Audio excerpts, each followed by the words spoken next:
ಎಲ್ಲರಿಗೂ ನಮಸ್ಕಾರ. ಥಟ್ ಅಂತ ಹೇಳಿ ಕ್ವಿಜ್ ಕಾರ್ಯಕ್ರಮಕ್ಕೆ ತಮಗೆಲ್ಲ ಸ್ವಾಗತ. ನಮ್ಮ ಕರ್ನಾಟಕದ ಇತಿಹಾಸದಲ್ಲಿ 12ನೆಯ ಶತಮಾನ ಬಹಳ ಮುಖ್ಯವಾದದ್ದು.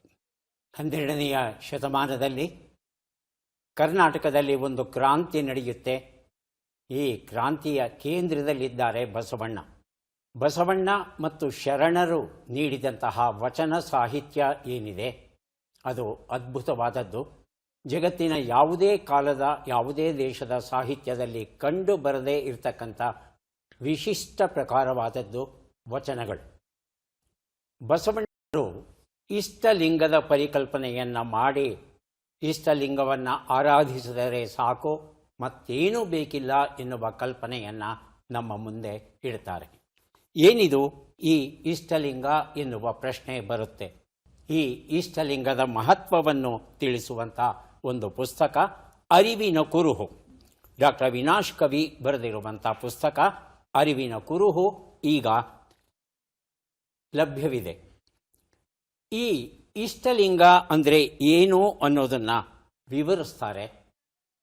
ವಿವರಿಸಿ ಆ ಇಷ್ಟಲಿಂಗದ ಮಹತ್ವವನ್ನು ತಿಳಿಸುವಂಥ ಒಂದು ವಚನವನ್ನು ಜಗದಗಲ ಮುಗಿಲಗಲ ಮಿಗೆಯಗಲ ನಿಮ್ಮಗಲ ಪಾತಾಳದಿಂದವೇ ಅತ್ತತ್ತ ನಿಮ್ಮ ಶ್ರೀಚರಣ, ಬ್ರಹ್ಮಾಂಡದಿಂದವೇ ಅತ್ತತ್ತ ನಿಮ್ಮ ಶ್ರೀಮುಕುಟ, ಅಗಮ್ಯ ಅಗೋಚರ ಅಪ್ರತಿಮ ಲಿಂಗವೇ ಕೂಡಲ ಸಂಗಮ ದೇವಯ್ಯ, ಎನ್ನ ಕರಸ್ಥಳಕ್ಕೆ ಬಂದು ಚುಳಿಕಾದಿರಯ್ಯ.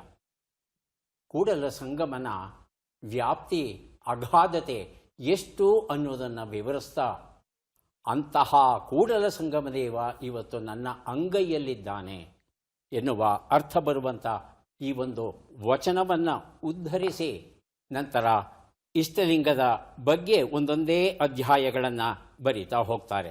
ಅದರಲ್ಲಿ ವಿಶೇಷವಾಗಿ ನಮ್ಮ ಗಮನವನ್ನು ಸೆಳೆಯೋದು ಈ ಇಷ್ಟಲಿಂಗ ಎನ್ನುವ ಒಂದು ವೈಜ್ಞಾನಿಕ ವಿಸ್ಮಯ ಅಂತ ಹೇಳ್ತಾರೆ. ಈ ಇಷ್ಟಲಿಂಗ ಆರಾಧನೆಯಲ್ಲಿ ಯಾರು ಸರಿಯಾದ ರೀತಿಯಲ್ಲಿ ತೊಡಗುತ್ತಾರೋ ಅವರಿಗೆ ಅಕಾಲ ಮೃತ್ಯು ಅನ್ನೋದು ಹತ್ತಿರಕ್ಕೆ ಬರೋದಿಲ್ಲ ಅಂತ ಹೇಳ್ತಾ, ಹೇಗೆ ಬರೋದಿಲ್ಲ ಅನ್ನೋದಕ್ಕೆ ತಮ್ಮದೇ ಆದ ಶೈಲಿಯಲ್ಲಿ ವೈಜ್ಞಾನಿಕ ಪರಿಭಾಷೆಯಲ್ಲಿ ವಿವರಿಸ್ತಾ ಹೋಗ್ತಾರೆ. ಇದು ನಮ್ಮ ದೇಹದಲ್ಲಿ ಇದೆ ಅಂತಕ್ಕಂಥ ಚಕ್ರಗಳು ಏನಿವೆ, ಆ ಚಕ್ರಗಳನ್ನು ಹೇಗೆ ಇದು ಪ್ರಚೋದಿಸುತ್ತೆ, ಕಣ್ಣುಗಳ ಮೂಲಕ ಪೀನಿಯಲ್ ಗ್ರಂಥಿ ಹೇಗೆ ಪ್ರಚೋದನೆಯಾಗುತ್ತೆ, ಪೀನಿಯಲ್ ಗ್ರಂಥಿಯ ಮೂಲಕ ಇಡೀ ಮೆದುಳು ಇಡೀ ದೇಹ ಹೇಗೆ ಪ್ರಚೋದನೆಗೊಳ್ಳುತ್ತೆ, ಹೀಗೆ ವೈಜ್ಞಾನಿಕವಾಗಿ ವಿವರಿಸ್ತಾ ಹೋಗ್ತಾರೆ.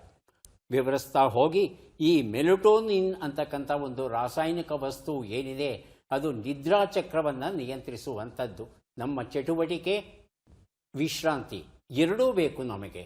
ಈ ಎರಡನ್ನು ಹೇಗೆ ಈ ಗ್ರಂಥಿ ನಿಯಂತ್ರಿಸುತ್ತೆ, ಈ ಗ್ರಂಥಿಯ ಉತ್ಪಾದನೆ ನಿಯಂತ್ರಿಸುತ್ತೆ, ಆ ಉತ್ಪಾದನೆಯನ್ನು ಹೇಗೆ ಈ ಇಷ್ಟಲಿಂಗದ ಆರಾಧನೆ ನಿಯಂತ್ರಿಸುತ್ತೆ, ಹೀಗೆ ಸ್ವಲ್ಪ ಸಂಕೀರ್ಣವಾದರೂ ಸಹ ತಮ್ಮದೇ ಆದ ಶೈಲಿಯಲ್ಲಿ ವರ್ಣಿಸ್ತಾ ಹೋಗ್ತಾರೆ ಡಾಕ್ಟರ್ ಅವಿನಾಶ್ ಕವಿ ಅವರು. ಅರಿವಿನ ಕುರುಹು ಒಮ್ಮೆ ಓದಬಹುದಾದಂಥ ಕೃತಿ. ಕಾರ್ಯಕ್ರಮವನ್ನು ಆರಂಭಿಸ್ತಾ ಇದ್ದೇವೆ. ಸ್ಪರ್ಧಿಗಳ ಪರಿಚಯ. ಮೊದಲ ಸ್ಪರ್ಧಿ. ಎಲ್ಲರಿಗೂ ನಮಸ್ಕಾರ. ನನ್ನ ಹೆಸರು ಉಷಾರಾಣಿ ಎಸ್. ನಾನು ಮೂಲತಃ ರಾಜಾಜಿನಗರದ ನಿವಾಸಿಯಾಗಿರುತ್ತೇನೆ. ಪ್ರಸ್ತುತ ಕರ್ನಾಟಕ ವಿಧಾನ ಪರಿಷತ್ತಿನ ಮಾನ್ಯ ಸಭಾಪತಿಗಳಾದ ಶ್ರೀ ಬಸವರಾಜ ಹೊರಟ್ಟಿಯವರ ಆಪ್ತ ಶಾಖೆಯಲ್ಲಿ ಕನ್ನಡ ಶೀಘ್ರ ಲಿಪಿಗಾರ್ತಿಯಾಗಿ ಕರ್ತವ್ಯ ನಿರ್ವಹಿಸುತ್ತಿದ್ದೇನೆ. ವಾರ್ತೆಗಳನ್ನು ವೀಕ್ಷಿಸುವುದು, ತಟ್ಟಂತ ಹೇಳಿ ಕಾರ್ಯಕ್ರಮವನ್ನು ನೋಡುವುದು ಹಾಗೂ ದಿನಪತ್ರಿಕೆಗಳನ್ನು ಓದುವುದು ನನ್ನ ಹವ್ಯಾಸವಾಗಿರುತ್ತದೆ. ಧನ್ಯವಾದಗಳು. ಉಷಾರಾಣಿ ಅವರಿಗೆ ಸ್ವಾಗತವನ್ನು ಕೋರ್ತಾ ಇದ್ದೇವೆ. ಮುಂದಿನ ಸ್ಪರ್ಧಿ. ಎಲ್ಲರಿಗೂ ನಮಸ್ಕಾರ. ನನ್ನ ಹೆಸರು ಲಲಿತಕ್ಕೆ. ನಾನು ಮಂಡ್ಯದಿಂದ ಬಂದಿದ್ದೇನೆ.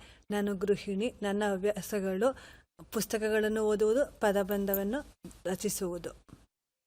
ಲಲಿತಾ ಅವರಿಗೆ ಸ್ವಾಗತವನ್ನು ಕೋರ್ತಾ ಇದ್ದೇವೆ. ಮುಂದಿನ ಸ್ಪರ್ಧಿ.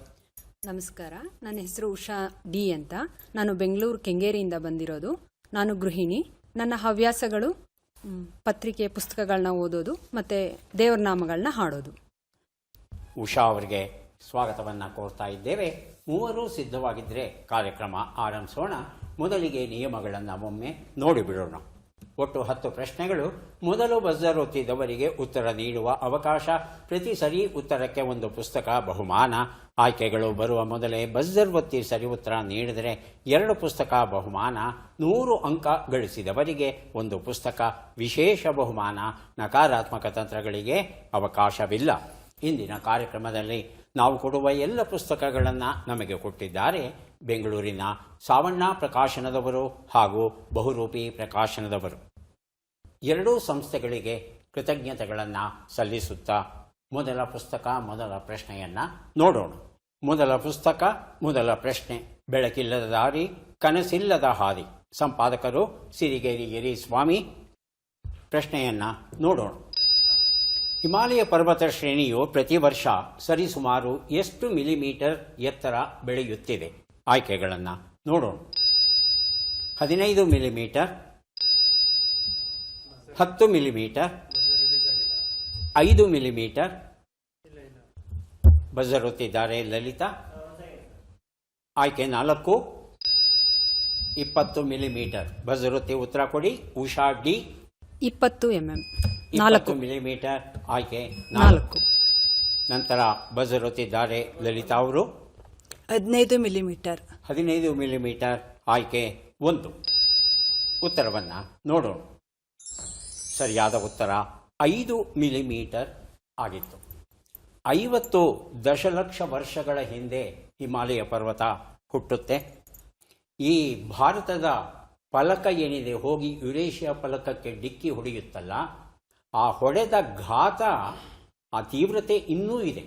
ಇವತ್ತಿಗೂ ಸಹ 67 ಮಿಲಿಮೀಟರಷ್ಟು ಮುಂದಕ್ಕೆ ತಳ್ತಾನೇ ಇದೆಯಂತೆ ಭಾರತ ಫಲಕ ಯುರೇಷಿಯಾ ಫಲಕವನ್ನು.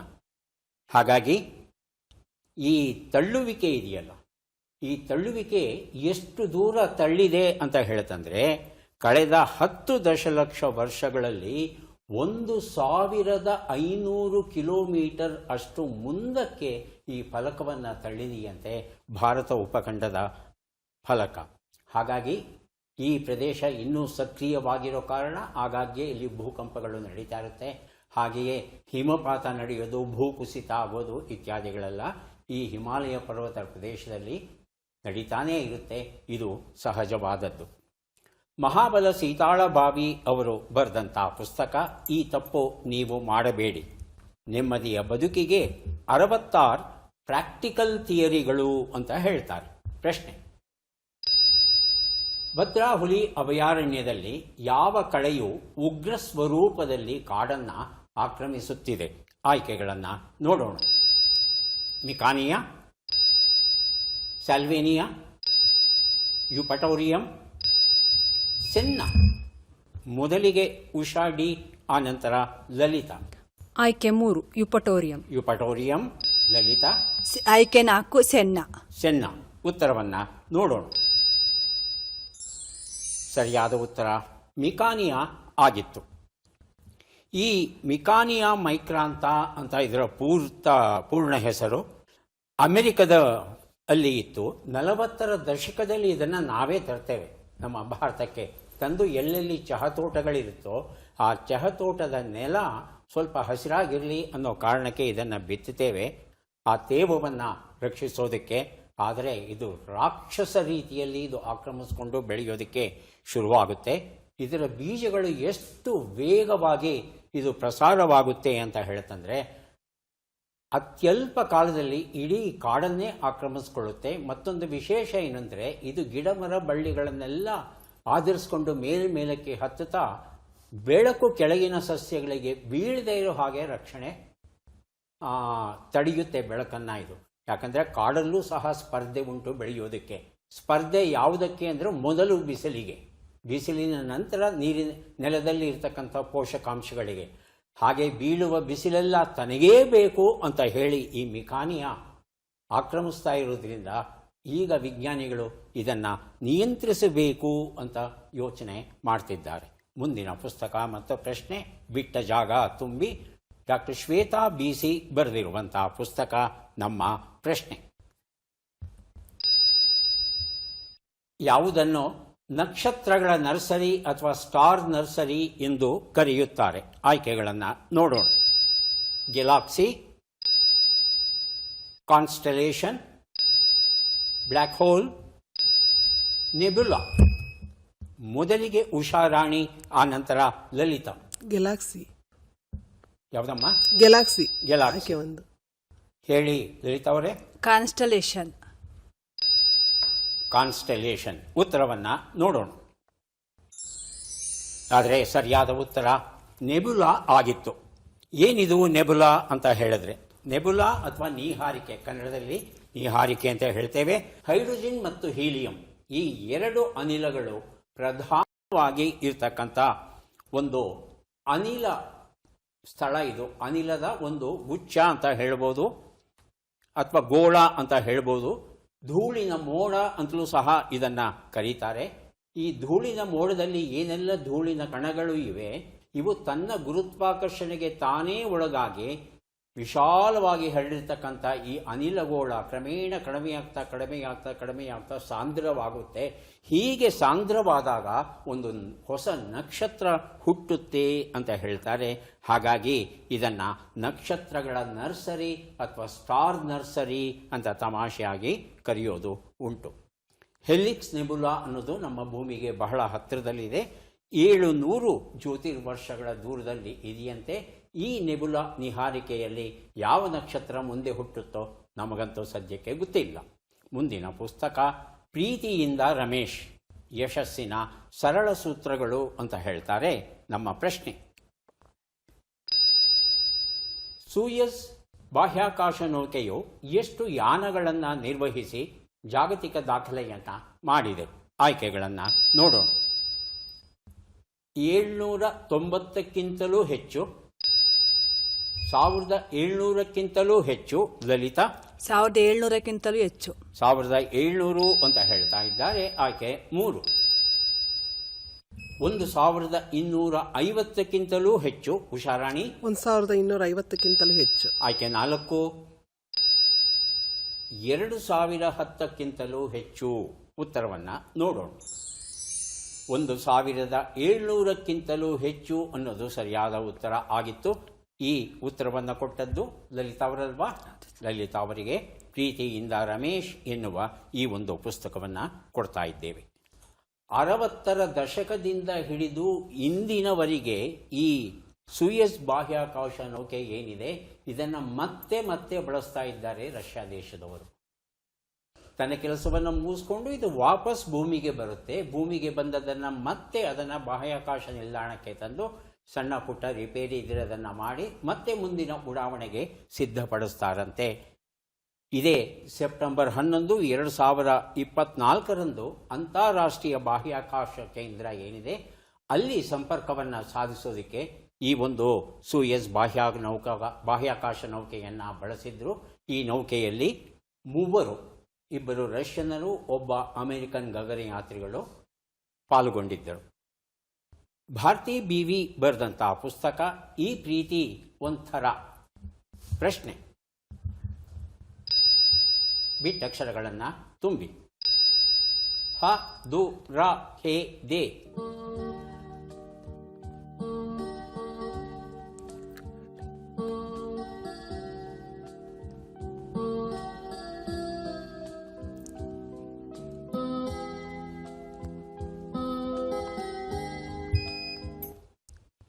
ಬಜರುತ್ತಿದ್ದಾರೆ ಲಲಿತಾ.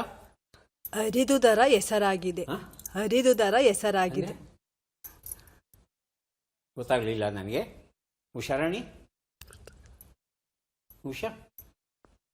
ಗೊತ್ತಾಗಿಲ್ಲ. ಉತ್ತರವನ್ನು ನೋಡೋಣ. ಉತ್ತರವನ್ನು ನೋಡೋಣ. ಹಣದುಬ್ಬರ ಹೆಚ್ಚಾಗುತ್ತಿದೆ. ಇನ್ಫ್ಲೇಷನ್ ಅಂತ ಹೇಳ್ತೇವೆ. ಹಣದುಬ್ಬರ ಹೆಚ್ಚಾಗುತ್ತಿದೆ ಅನ್ನೋದು ಸರಿಯಾದ ರೂಪ ಆಗಿತ್ತು. ಗಿರೀಶ್ ಶ್ರೀ ಮೇವುಂಡಿ ಬರೆದಂಥ ಯಶಸ್ವಿ ಬದುಕಿನ ಮಾರ್ಗಸೂಚಿ ಯಶೋಮಾರ್ಗ ಈಗ ಕೊಡ್ತಾ ಇದ್ದೇವೆ. ಪ್ರಶ್ನೆ: ಈ ಕೆಳಗಿನ ಲೆಕ್ಕಗಳನ್ನು ಪೂರ್ಣಗೊಳಿಸಿ ಉತ್ತರಗಳನ್ನೆಲ್ಲ ಕೂಡಿ ಅಂತಿಮ ಉತ್ತರವನ್ನು ನೀಡಿ. ಲೆಕ್ಕಗಳು ಈಗ ಬಂದಿವೆ. 95 + 38, 99 - 48, 12 ಗುಣಿಸು 16, 162 ಭಾಗಿಸು 9.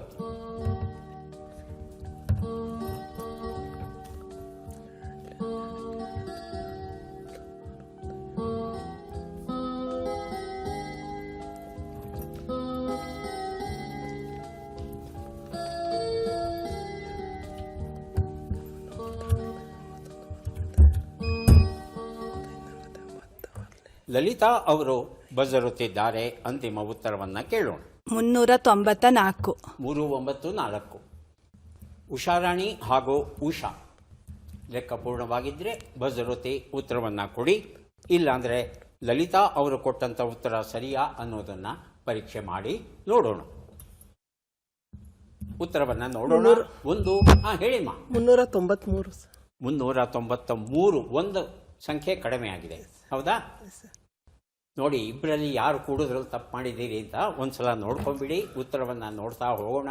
ಒಂದು ಉತ್ತರ 133, 51, 192, 18 ಎಲ್ಲವನ್ನು ಕೂಡಿದ್ರೆ 394 ಬಂದಿದೆ.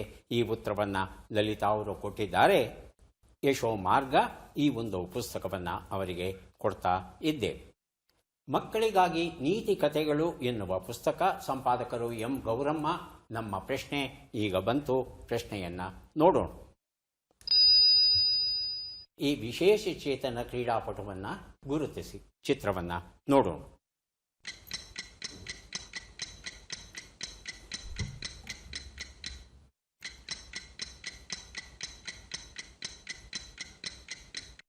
ಆಯ್ಕೆಗಳು: ಮನೀಷಾ ರಾಮದಾಸ್, ದೀಪ್ತಿ ಜೀವಾಂಜಿ, ಸಿಮ್ರನ್, ತುಳಸಿಮತಿ ಮುರುಗೇಶನ್. ಮೊದಲಿಗೆ ಉಷಾ ಡಿ, ಆನಂತರ ಉಷಾ ರಾಣಿ. ಆಯ್ಕೆ 1 ಮನೀಷಾ ರಾಮದಾಸ್. ಹೇಳಿ ಉಷಾ ರಾಣಿ. ಸಿಮ್ರನ್. ಆಯ್ಕೆ 3 ಆಯ್ಕೆ ಸಿಮ್ರನ್. 3 ಸಿಮ್ರನ್. ಉತ್ತರವನ್ನು ನೋಡೋಣ. ಆದರೆ ಸರಿಯಾದ ಉತ್ತರ ತುಳಸಿಮತಿ ಮುರುಗೇಶನ್ ಆಗಿತ್ತು. ತುಳಸಿಮತಿ ಅವರಿಗೆ ಒಂದು ಜನ್ಮದತ್ತ ವೈಕಲ್ಯ, ಅಂದರೆ ಹುಟ್ಟುತ್ತಾನೆ ಒಂದು ಕೈ ಊನವಾಗಿದೆ, ಯಾವುದೇ ರೀತಿಯಾದ ಚಲನೆ ಇಲ್ಲ ಒಂದು ಕೈಯಲ್ಲಿ. ಆದರೆ ಈಕೆ ಮತ್ತೊಂದು ಕೈಯಲ್ಲಿ ಬ್ಯಾಡ್ಮಿಂಟನ್ ಆಟವನ್ನು ಆಡ್ತಾರೆ. 2024ರಲ್ಲಿ ಯಾವ ಪ್ಯಾರಾಲಿಂಪಿಕ್ ಸ್ಪರ್ಧೆ ಪ್ಯಾರಿಸಲ್ಲಿ ನಡೀತು, ಆ ಸ್ಪರ್ಧೆಯಲ್ಲಿ ಭಾಗವಹಿಸಿ ಬೆಳ್ಳಿ ಪದಕವನ್ನು ಪಡೀತಾರೆ ತುಳಸಿಮತಿ ಅವರು. ಈಗ ಅವರು ಪ್ರಾಣಿ ವೈದ್ಯರಾಗೋದಕ್ಕೆ, ವೆಟರ್ನರಿ ಮೆಡಿಸಿನ್, ಪ್ರಾಣಿ ವೈದ್ಯರಾಗೋದಕ್ಕೆ ಈಗ ಪ್ರಾಣಿ ವೈದ್ಯಕೀಯ ಶಿಕ್ಷಣವನ್ನು ತಮಿಳುನಾಡಲ್ಲಿ ಪಡಿತಾ ಇದ್ದಾರೆ. ಮುಂದಿನ ಪುಸ್ತಕ ಮಾವಳ್ಳಿ ಐತಿಹ್ಯಗಳು, ಸ್ಮರಣ ಸಂಚಿಕೆ. ನಮ್ಮ ಪ್ರಶ್ನೆ: ಈ ಅಕ್ಷರಗಳನ್ನು ಸರಿಯಾಗಿ ಜೋಡಿಸಿ. ಅಕ್ಷರಗಳು ಕೋ, ಮ, ಕೈ, ಕ್ಯಾ, ಯಾ, ನೀ, ತಿ, ಲಿ. ಪ್ರಶ್ನೆಯನ್ನು ಓದಿ ಮುಗಿಸೋಷ್ಟರಲ್ಲಿ ಉಷಾ ಡಿ ಬಜರುತ್ತಿದ್ದಾರೆ. ಉತ್ತರವನ್ನು ಕೇಳೋಣ. ಕೋತಿಯ ಕೈಯಲ್ಲಿ ಮಾಣಿಕ್ಯ. ಕೋತಿಯ ಕೈಯಲ್ಲಿ ಮಾಣಿಕ್ಯ. ಸರಿಯಾಗಿ 8 ಅಕ್ಷರ ಇರೋ ಹಾಗೆ ಉತ್ತರವನ್ನು ಕೊಡಬೇಕು. ಕೋತಿಯ ಕೈಯಲ್ಲಿ ಮಾಣಿಕ್ಯ. ಕೋತಿ ಕೈಯಲ್ಲಿ ಮಾಣಿಕ್ಯ. ಕೋತಿ ಕೈಯಲ್ಲಿ ಮಾಣಿಕ್ಯ. ಉತ್ತರವನ್ನು ನೋಡೋಣ. ಕೋತಿ ಕೈಯಲ್ಲಿ ಮಾಣಿಕ್ಯ. ಕೋತಿಯ ಬಂತು. ಏನು ಮಾಡೋದು? 2 ಯಾ ಇಲ್ಲ, ಒಂದೇ ಯಾ ಇದೆ. ಹಾಗಾಗಿ ಮಾವಳ್ಳಿ ಐತಿಹ್ಯಗಳು ಎನ್ನುವ ಈ ಒಂದು ಪುಸ್ತಕವನ್ನು ಲಲಿತಾ ಅವರಿಗೆ ಕೊಡ್ತಾ ಇದ್ದೇನೆ. ಮುಂದೆ 3 ಪುಸ್ತಕಗಳನ್ನು ಕೊಡೋದಕ್ಕೆ ನಾವು ಸಿದ್ಧವಾಗ್ತಾ ಇದ್ದೇವೆ. ಪದಬಂಧ ಈಗ ಬಂತು. ಸುಳುಹುಗಳನ್ನು ನೋಡೋಣ. 100 ಸಲ ಮರಳಿ ಯತ್ನವ ಮಾಡು, ಬೀಳುವುದು ಕಣ್ಣು. ಸ್ಪರ್ಧೆಯ ಮೇಲೆ ಬಜರುತ್ತಿದ್ದಾರೆ ಉಷಾರಾಣಿ ಹಾಗೂ ಲಲಿತಾ. ಮೊದಲಿಗೆ ಉಷಾರಾಣಿ ಒಂದು ಉತ್ತರ. ಶತಪ್ರಯತ್ನ. ಶತಪ್ರಯತ್ನ ಅಂತ ಹೇಳ್ತಾ ಇದ್ದಾರೆ. ಲಲಿತಾ ಅವರೇ, ಅದೇ ಉತ್ತರ? ಅದೇ ಸರ್. ಅದೇ ಉತ್ತರ. ಉತ್ತರವನ್ನು ನೋಡೋಣ. ಶತಪ್ರಯತ್ನ ಉತ್ತರ ಸರಿಯಾಗಿದೆ. ಕಡಲ ಮುತ್ತು ಕವನ ಸಂಕಲನ, ಸುಜಾತ ಗುಪ್ತಾ ಬರೆದಿರುವಂಥದ್ದು ಕೊಟ್ಟಿದ್ದೇನೆ. ಉಷಾರಾಣಿಯವರೇ, 2ನೇದಕ್ಕೆ ಉತ್ತರ ಬೀಳುವುದು. ತಾವು ಉತ್ತರ ಕೊಡಲಿಲ್ಲ ಅಂದರೆ ಲಲಿತಾ ಅವರನ್ನು ಕೇಳ್ತೇನೆ. ಗೊತ್ತಾಗಿಲ್ವಾ? ಗೊತ್ತಾಗಿಲ್ಲ. ಹೇಳಿ ಲಲಿತಾ. ಎರಡನೇದು ಪತನ. ಪತನ. ಉತ್ತರವನ್ನು ನೋಡೋಣ. ಉತ್ತರ ಸರಿಯಾಗಿದೆ. ಮನದ ಹನಿಗಳು, ಸುಜಾತ ಲಕ್ಷ್ಮಮ್ಮ ಬರೆದಂತಹ ಪುಸ್ತಕ ಕೊಟ್ಟಿದ್ದೇನೆ. 3 ಉತ್ತರ ಅನ್ನೋಷ್ಟರಲ್ಲಿ ಉಷಾರಾಣಿ ಲಲಿತಾ ಇಬ್ರು ನಯನ. ಗೊತ್ತಿದ್ದಾರೆ. ನಯನ. ಉತ್ತರವನ್ನು ನೋಡೋಣ. ನಯನ ಉತ್ತರ ಸರಿಯಾಗಿದೆ. ಮಾತೃ ಮಡಿಲು ಎನ್ನುವ ಪುಸ್ತಕವನ್ನು ಕೊಟ್ಟಿದ್ದೇನೆ ಉಷಾರಾಣಿ ಅವರಿಗೆ. ಈಗ ಬಂದಿದ್ದೇವೆ ಕೊನೆಯ ಘಟ್ಟಕ್ಕೆ. ಚಟ್ಪಟ್ ಚಿನ್ಕುರಳಿ. 5 ಪ್ರಶ್ನೆಗಳು. ಉಷಾರಾಣಿ ಅವರಿಗೆ ಮೊದಲ ಅವಕಾಶ. ಮೊದಲ ಪ್ರಶ್ನೆ. ಹದಿನಾರಾಣೆ ಎಂಬ ನುಡಿಗಟ್ಟಿನ ಅರ್ಥವೇನು? ಅಪ್ಪಟ ವ್ಯಕ್ತಿ, ಹಳೆಯ ವ್ಯಕ್ತಿ? ಹಳೆಯ ವ್ಯಕ್ತಿ. ಮುಂದಿನ ಪ್ರಶ್ನೆ. ಹಲ್ಲು, ದಂತ ಎಂಬ ಅರ್ಥವನ್ನು ಕೊಡುವ ಶಬ್ದ ಯಾವುದು? ರಥ, ರಥ. ರಥ. ಮುಂದಿನ ಪ್ರಶ್ನೆ. ಭೀಮ ಮತ್ತು ಜರಾಸಂಧರ ನಡುವೆ ಎಷ್ಟು ದಿನಗಳ ಕಾಲ ಯುದ್ಧವು ನಡೆಯಿತು? 11 ದಿನ, 18 ದಿನ? 18 ದಿನ. ಮುಂದಿನ ಪ್ರಶ್ನೆ. ಈ ಗಾದೆಯನ್ನು ಪೂರ್ಣಗೊಳಿಸಿ. ತಾನು ತಿನ್ನಲು ಬಿಡ. ತಿನ್ನಲು ಬಿಡ. ಮುಂದಿನ ಪ್ರಶ್ನೆ. ಈ ಒಗಟನ್ನು ಬಿಡಿಸಿ. ಊಟಕ್ಕೆ ಕುಳಿತವರು 12 ಮಂದಿ, ಊಟವನ್ನು ಬಡಿಸಿದವರು 2 ಮಂದಿ. ಉತ್ತರವನ್ನು ನೋಡ್ತಾ ಹೋಗೋಣ. ಒಂದು ಉತ್ತರ 16 ಅಪ್ಪಟ ವ್ಯಕ್ತಿ. ತಾವು ಉತ್ತರ ಕೊಟ್ಟಿಲ್ಲ. ಮುಂದಿನ ಪ್ರಶ್ನೆಗೆ ಉತ್ತರವನ್ನು ನೋಡೋಣ. ರಥ ಆಗಿತ್ತು, ತಾವು ರಥ ಅಂತ ಹೇಳಿದ್ರಿ. 3ನೇ ಪ್ರಶ್ನೆಗೆ ಉತ್ತರ 11 ದಿನಗಳಾಗಿತ್ತು, 18 ದಿನಗಳು ಅಂತ ಹೇಳಿದ್ರಿ. 4ನೇ ಪ್ರಶ್ನೆಗೆ ಉತ್ತರ ತಾನೂ ತಿನ್ನ, ಪರರಿಗೂ ಕೂಡ ಬೇರೆಯವರಿಗೂ ತಿನ್ನೋಕೆ ಬಿಡೋದಿಲ್ಲ ಅನ್ನೋ ಅರ್ಥದ ಉತ್ತರ ಕೊಟ್ಟಿದ್ದೀರಾ. ಸರಿ ಅಂತ ಸ್ವೀಕರಿಸ್ತಾ ಇದ್ದೇವೆ. 5ನೇ ಪ್ರಶ್ನೆಗೆ ಉತ್ತರ ಇದು ಗಡಿಯಾರದ ವರ್ಣನೆ ಆಗಿತ್ತು. 1 ಪ್ರಶ್ನೆಗೆ ಸರಿಯಾದ ಉತ್ತರ ಕೊಟ್ಟಿದ್ದೀರಿ. 1 ಪುಸ್ತಕವನ್ನು ತಮಗೆ ಕೊಟ್ಟಿದ್ದೇವೆ. ಲಲಿತಾ ಅವರಿಗೆ ಅವಕಾಶ. ಸಿದ್ಧವಾಗಿದ್ದೀರಾ? ಮೊದಲ ಪ್ರಶ್ನೆ. ಹದ್ದಿನ ಕಣ್ಣು ಎಂಬ ನುಡಿಗಟ್ಟಿನ ಅರ್ಥವೇನು? ಸೂಕ್ಷ್ಮ ದೃಷ್ಟಿ, ಕ್ರೂರ ದೃಷ್ಟಿ? ಸೂಕ್ಷ್ಮ ದೃಷ್ಟಿ. ಮುಂದಿನ ಪ್ರಶ್ನೆ. ಹಿತಕರವಾದದ್ದು, ಸಂತೋಷವಾದದ್ದು ಎಂಬ ಅರ್ಥವನ್ನು ಕೊಡುವ ಶಬ್ದ ಯಾವುದು? ರಮ, ಶಮ? ರಾಮ. ಮುಂದಿನ ಪ್ರಶ್ನೆ. ಜರಾಸಂಧನ ಮರಣಾನಂತರ ಮಗಧ ದೇಶದ ರಾಜ ಯಾರಾದರು? ನಕುಲ, ಸಹದೇವ? ನಕುಲ. ಮುಂದಿನ ಪ್ರಶ್ನೆ. ಈ ಗಾದೆಯನ್ನು ಪೂರ್ಣಗೊಳಿಸಿ. ತಾಳಕ್ಕೆ ತಕ್ಕಂತೆ ಕುಣಿಯಬೇಕು. ತಾಳಕ್ಕೆ ತಕ್ಕಂತೆ ಕುಣಿಯಬೇಕು. ಅಣ್ಣವರ ಹಾಡು ಜ್ಞಾಪಕ ಬಂತು. 5ನೇ ಪ್ರಶ್ನೆ. ಈ ಒಗಟನ್ನು ಬಿಡಿಸಿ. ಚಕ್ರಗಳು 2 ಉಂಟು, ಗಾಡಿಯಲ್ಲ. ಕಣ್ಣುಗಳು 2 ಉಂಟು, ಪ್ರಾಣಿಯಲ್ಲ. ಕೋಡುಗಳು 2 ಉಂಟು, ಜ್ಯೋತಿ ಚಂದ್ರನಲ್ಲ. ಹೇಳಿದವರಿಗೆ 2 ಬೆಲ್ಲ. ಮನುಷ್ಯ. ಮನುಷ್ಯನ? ಉತ್ತರವನ್ನು ನೋಡ್ತಾ ಹೋಗೋಣ. 1 ಉತ್ತರ ಹದ್ದಿನ ಕಣ್ಣು, ಸೂಕ್ಷ್ಮ ದೃಷ್ಟಿ. ಉತ್ತರ ಸರಿಯಾಗಿದೆ. 2ನೇ ಪ್ರಶ್ನೆಗೆ ಉತ್ತರ ರಮ ಸರಿಯಾಗಿದೆ. 3ನೇ ಪ್ರಶ್ನೆಗೆ ಉತ್ತರ ಸಹದೇವ ಆಗಿತ್ತು. ಪಾಂಡವರ ಸಹದೇವ ಅಲ್ಲ, ಕಂಸನ ಮಗ ಒಬ್ಬ ಸಹದೇವ ಅಂತ ಇರ್ತಾನೆ. 4ನೇ ಪ್ರಶ್ನೆಗೆ ತಾಳಕ್ಕೆ ತಕ್ಕ ಮೇಳ ಆಗಬೇಕಾಯಿತು. ತಾಳಕ್ಕೆ ತಕ್ಕಂತೆ ಕುಣಿಯಬೇಕು, ಅದು ಬೇರೆ ವಿಚಾರ. ಆದರೆ ಗಾದೆ ಇರೋದು ತಾಳಕ್ಕೆ ತಕ್ಕ ಮೇಳ ಅಂತ. 5ನೇ ಪ್ರಶ್ನೆಗೆ ಉತ್ತರ ಇದು ಬೀಸುವ ಕಲ್ಲಿನ ವರ್ಣನೆ ಆಗಿತ್ತು. 2 ಪ್ರಶ್ನೆಗಳಿಗೆ ತಾವು ಸರಿಯಾದ ಉತ್ತರ ಕೊಟ್ಟಿದ್ದೀರಿ. 2 ಪುಸ್ತಕಗಳನ್ನು ತಮಗೆ ಕೊಡ್ತಾ ಇದ್ದೇವೆ.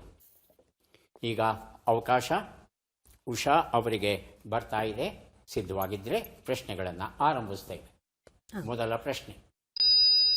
ಹದ್ದು ಮೀರು ಎಂಬ ನುಡಿಗಟ್ಟಿನ ಅರ್ಥವೇನು? ಅಂಕೆ ಮೀರು, ಶಂಕೆ ಮೀರು? ಅಂಕೆ ಮೀರು. ಮುಂದಿನ ಪ್ರಶ್ನೆ. ಆಡಂಬರ, ವೈಭವ ಎಂಬ ಅರ್ಥವನ್ನು ಕೊಡುವ ಶಬ್ದ ಯಾವುದು? ರಬ್ಬು, ರುಬ್ಬು? ರಬ್ಬು. ಮುಂದಿನ ಪ್ರಶ್ನೆ. ಗಂಗೆಯನ್ನು ಯಾವ ಮಹರ್ಷಿಯು ಸಂಪೂರ್ಣವಾಗಿ ಕುಡಿದು ಬಿಟ್ಟ? ಜಹ್ನು, ದುರ್ವಾಸ? ದುರ್ವಾಸ. ಮುಂದಿನ ಪ್ರಶ್ನೆ. ಈ ಗಾದೆಯನ್ನು ಪೂರ್ಣಗೊಳಿಸಿ. ತಾನೊಂದೆಣಿಸಿದರೆ ಭಗವಂತ ಇನ್ನೊಂದೆಣಿಸಿದ. ಭಗವಂತ ಇನ್ನೊಂದೆಣಿಸಿದ. ಇನ್ನೊಂದೆಣಿಸಿದ. 5ನೇ ಪ್ರಶ್ನೆ. ಈ ಒಗಟನ್ನು ಬಿಡಿಸಿ. ತಲೆಯ ಮೇಲೆ ಬಾಲವುಂಟು, ಎದೆಯ ಮೇಲೆ ಕಣ್ಣುಂಟು, ಹೊಟ್ಟೆಯಲ್ಲಿ ಹಲ್ಲುಂಟು, ಕೈಯ ಸುಲುಬದಿ ನುಂಗುವುದುಂಟು, ಕಾಯುತ ನಮ್ಗಂಟು? ಬೀಗದ ಕೈ. ಬೀಗದ ಕೈನ ಹೇಳಿ ಹೇಳಿ. ಬೀಗದ ಕೈ. ಬೀಗದ ಕೈ. ಬೀಗದ ಕೈ. ಬೀಗ ಬೀಗದ ಕೈ. ಬೀಗ ಬೀಗದ ಕೈ. ಉತ್ತರಗಳನ್ನು ನೋಡ್ತಾ ಹೋಗೋಣ. 1 ಉತ್ತರ ಹದ್ದು ಮೀರು, ಅಂಕೆ ಮೀರು. ಉತ್ತರ ಸರಿಯಾಗಿದೆ. ಮುಂದಿನ ಪ್ರಶ್ನೆಗೆ ಉತ್ತರ ರಬ್ಬು ಸರಿಯಾಗಿದೆ. ಮುಂದಿನ ಪ್ರಶ್ನೆಗೆ ಉತ್ತರವನ್ನು ನೋಡೋಣ. ಜಹ್ನು ಆಗಿತ್ತು. ಹಾಗಾಗಿ ಗಂಗೆಯನ್ನು ಜಾಹ್ನವಿ ಅಂತ ನಾವು ಕರೀತೇವೆ. 4ನೇ ಪ್ರಶ್ನೆಗೆ ಉತ್ತರ ತಾನೊಂದು ಎಣಿಸಿದರೆ ದೈವ ಬಂದು ಎಣಿಸಿತು, ಭಗವಂತ ಮತ್ತೊಂದು ಎಣಿಸಿದ, ಅದೇ ಅರ್ಥದ ಉತ್ತರ ಕೊಟ್ಟಿದ್ದೀರಿ. ಪುಸ್ತಕವನ್ನು ಕೊಡ್ತಾ ಇದ್ದೇವೆ. 5ನೇ ಪ್ರಶ್ನೆಗೆ ಉತ್ತರ ಬೀಗ ಆಗಿತ್ತು, ಬೀಗದ ಎಂದಿದ್ದೀರಿ, ಪರವಾಗಿಲ್ಲ. ಉತ್ತರ ಸರಿ ಅಂತ ಸ್ವೀಕರಿಸ್ತಾ ಇದ್ದೇವೆ. ಎಷ್ಟು ಸರಿಯಾಯಿತು ಉತ್ತರ? 3 ಅಲ್ವಾ? 4 4 ಪುಸ್ತಕಗಳನ್ನು ತಮಗೆ ಕೊಡ್ತಾ ಇದ್ದೇವೆ. ಯಾರಿಗೆ ಎಷ್ಟು ಪುಸ್ತಕಗಳು ಬಂದಿವೆ ಅದನ್ನು ನೋಡುವ ಕ್ಷಣ ಈಗ ಬಂತು. ಮೊದಲಿಗೆ ಉಷಾರಾಣಿ ಅವರಿಗೆ 3 ಪುಸ್ತಕವನ್ನು ಕೊಡ್ತಾ ಇದ್ದೇವೆ.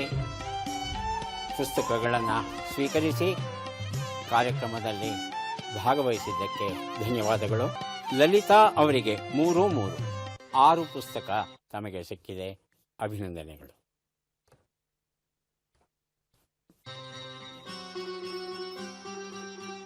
ಉಷಾ ಅವರಿಗೆ 4 ಪುಸ್ತಕ, ಅಭಿನಂದನೆ.